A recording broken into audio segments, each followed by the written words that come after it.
Now that we have concluded the response series, we begin our final series, the recovery series. This lesson will incorporate what we have learned in the first three series that aid in recovering and accessing necessary services and support. The road to recovery begins during the response phase, so the more you help your client prepare, the smoother the process will go for them. This lesson will cover the following topics in more detail: starting the recovery process, types of support and assistance available, who offers services, and how to access those services. As a quick refresher, during the introductory presentation on Rescue Tri-Counties, I mentioned that the emergency management cycle, quote unquote, ends with the recovery process. However, since it is a cycle, it never truly ends because mitigation measures are incorporated into the recovery process. In addition, it is very common for the response and recovery phase to overlap or even begin at the same time, as we've mentioned before. So what is the importance of support services during recovery? Well, the recovery process is a slow process that can take weeks, months, or even years. For example, the Northridge earthquake took 30 years to fully close out on the FEMA side. Even with insurance, though, not everything may be covered, and this is where support services will be crucial. There are also many needs after disaster, and having support can help reduce stress. And then utilizing these services can lead to a more resilient community after a disaster. So, by the end of this training, you will be able to navigate the recovery process and identify services outside of TCRC for your client, identify different types of assistance programs available to your client following a disaster, appreciate the diverse range of support services available and understand their crucial roles in the recovery process, and identify and effectively access assistance and support services during the recovery process. By the time we have entered the recovery phase, our mitigation measures, preparedness efforts, and response actions have led us to this point. Just as a tiny mustard seed planted by you and your client can grow into a large plant, the amount of effort you put into disaster preparedness can ease the recovery process. However, even with the best preparation, things can still go wrong. That is not to say do not do all you can to help yourself and your client prepare. That is to say, it is possible everything could go wrong even if you did everything right. I don't want to give you a false sense of being untouchable to the effects of a disaster. With that in mind, even if you are as prepared as possible, the recovery phase can still be difficult to navigate alone. So the initial recovery process actions are that your first priority should be your health and safety, as well as that of your clients. When able, assess your business and help your client assess their home for damage and report it to local emergency management officials. Contact your insurance or your client's insurance provider to file a claim, and seek disaster assistance. So what is disaster assistance? As we begin the recovery phase, it is important to cover the different categories of assistance likely to be available. We have touched on some of these in previous trainings, but we will get into more detail during this lesson.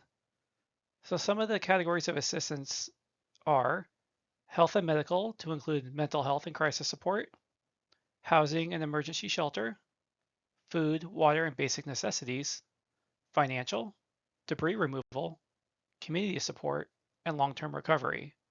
These are some of the major types of assistance, though not all inclusive. The next few slides will cover most of these in more detail. On this slide is a list of potential individual assistance programs available following a presidential disaster declaration. I will not get into the specifics of the differences between the different types of presidential disaster declarations or their criteria, because local officials will inform you of the available assistance. Just to be clear, this slide is just a list of possible types of individual assistance. However, the request for a presidential disaster declaration typically comes from the state governor for which types of assistance are being requested.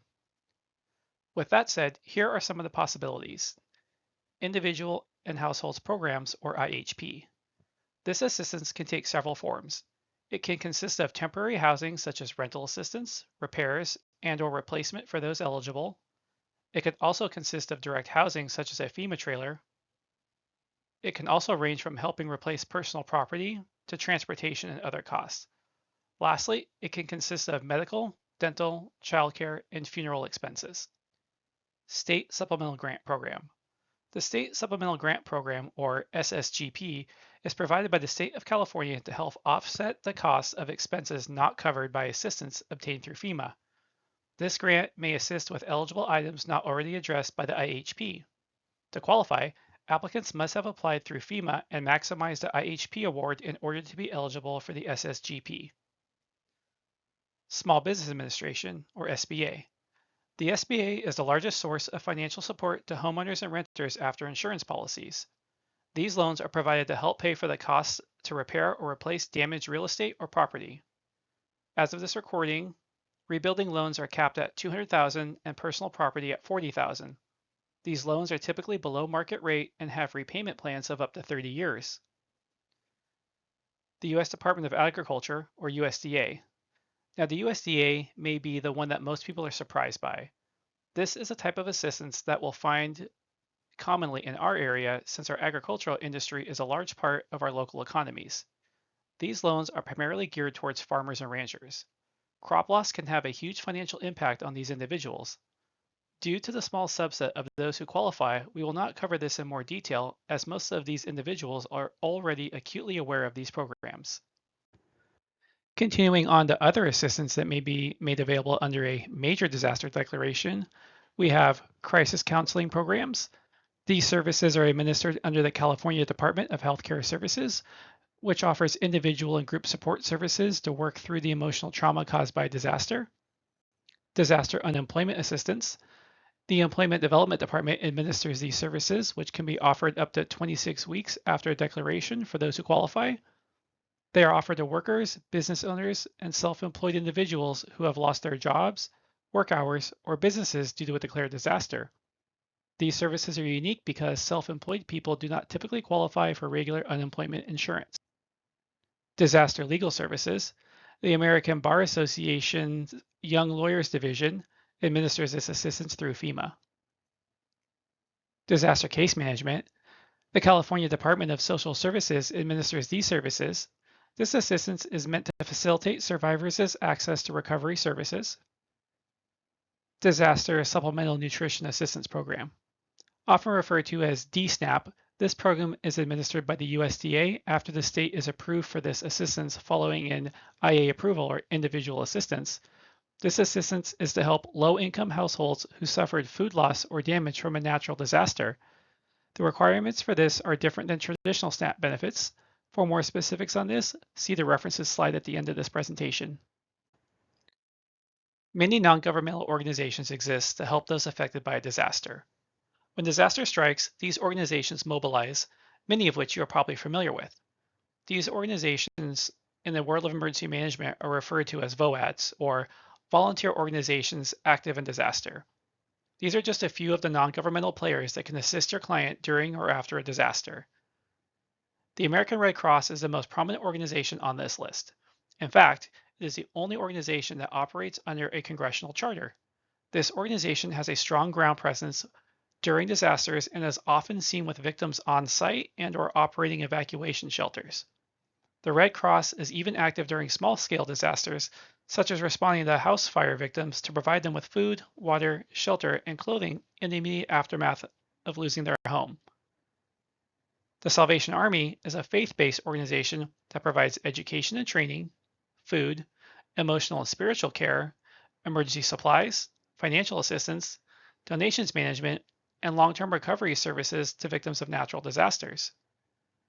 Team Rubicon is a veteran-led organization that responds before, during, and after disasters. The organization was formed after a Marine Corps veteran led a team of 7 other veterans to the Haiti earthquake and rivaled the impacts of larger organizations.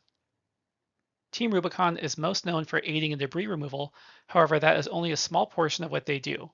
They also offer medical treatment, incident management, home repairs, demolition, volunteer management, and more. Now, you may be familiar with the ILRC, or the Independent Living Resource Center.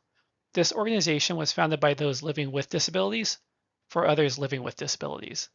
They can help your client in many of the areas we have discussed thus far to include housing navigation, peer support, assistive technology, advocacy, and emergency disaster preparedness services through their Disability Disaster Access and Resources, or DIDAR. The Independent Living Resource Center serving our area recently changed to Access Central Coast. That is just a new name. 211 is an organization that is deeply connected with local resources and services in communities around the country.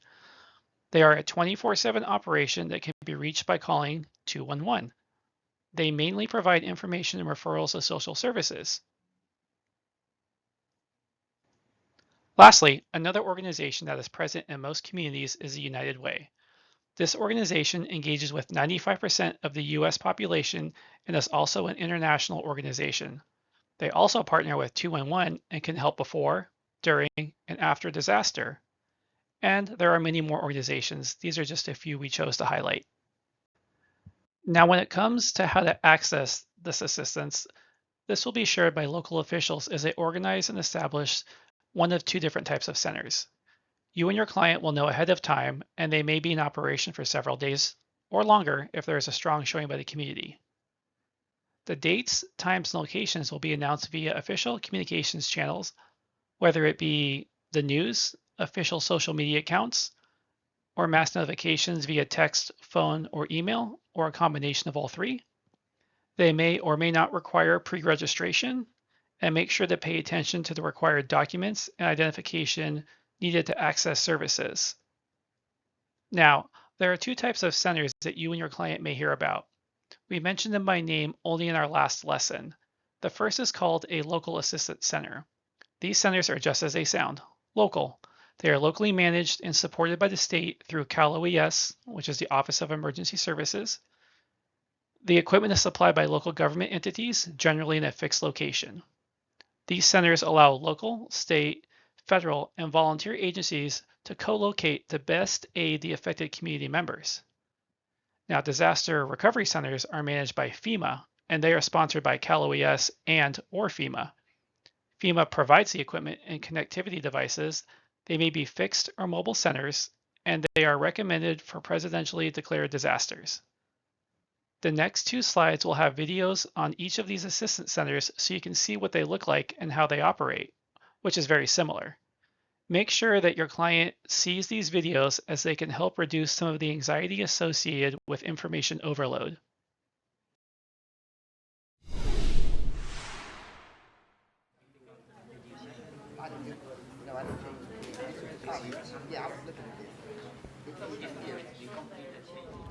Hi, my name is Michelle. I am with FEMA, and I'm working at the Queens Disaster Recovery Center.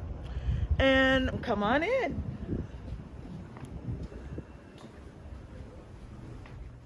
And the first thing we do is have the applicant get registered with the receptionist. And then once they are signed into the Disaster Recovery Center, we take them to see one of our case representatives.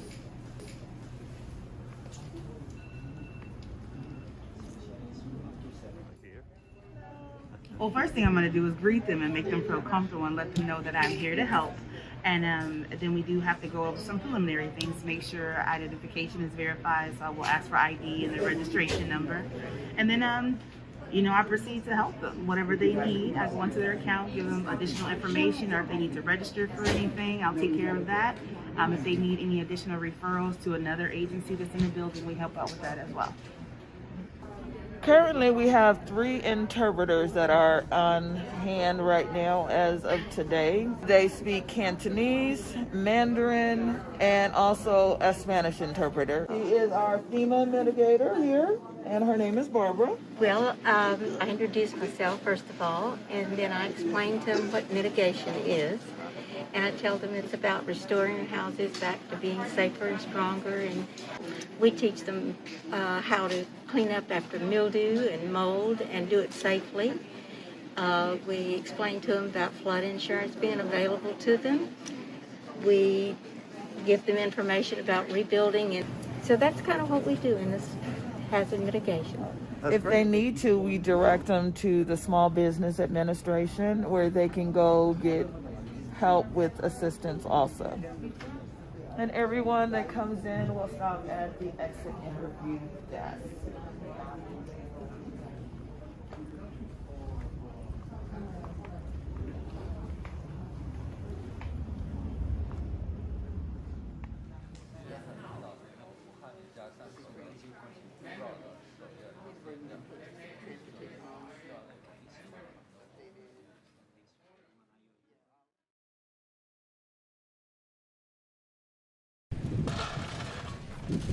Survivors of the LNU Lightning Complex fire now have a place to go for help.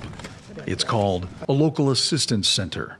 I highly encourage people to come here. We have a good support system of staff who are experienced with supporting people who have been through a disaster. Amanda Jones is the assistant director of the Napa County Local Assistance Center. So the advantage of coming to the Local Assistance Center in Napa is that all the resources are available in one location.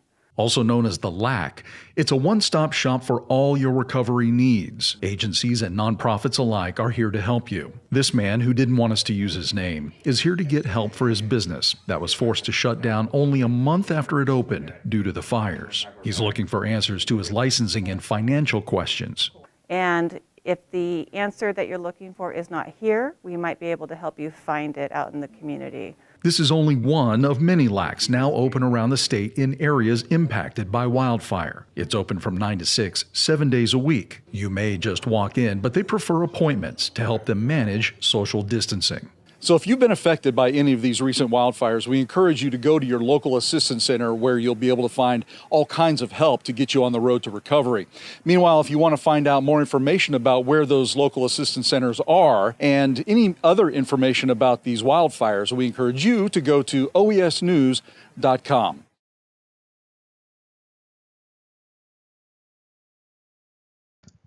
The resource links you see here can be found on the TCRC website and the Rescue Tri-County section, as well as in the video description below. The first resource there is the Cal OES Guide to Disaster Assistance Services. This guide provides both disaster and non-disaster related information regarding federal, state, and local assistance services available in California. Next up is the California Legislative Analysts Office that lists the main types of disaster recovery assistance available. Next up is the DisasterAssistance.Gov website. There you'll find a directory of all possible disaster assistance that could be offered. And then the last one is the DIDAR, the Disability Disaster Access and Resources. We talked about them. They are a part of the ILRCs, and their website lists all this information broken out by counties and different services. Again, this would be the time where you could ask questions if I was presenting this in person, but since this is a recording, just go ahead and send any questions you have to the TCRC ERC. My contact information can be found on the screen. So today we covered the importance of support services during recovery, the initial priorities following disaster once it is safe to return home, the different categories of assistance available, as well as specific examples, the role of volunteer organizations active in disaster, and where to access assistance, the typical ways in which resource centers are established, and what these centers offer. Once again, thank you very much for your time and commitment to safety and disaster preparedness. As always, I welcome any and all feedback on this training. And again, these are some of the references you can find from the presentation. These links can be found on the TCRC website and the Rescue Tri-County section, or in the video description below if you'd like to access those resources directly.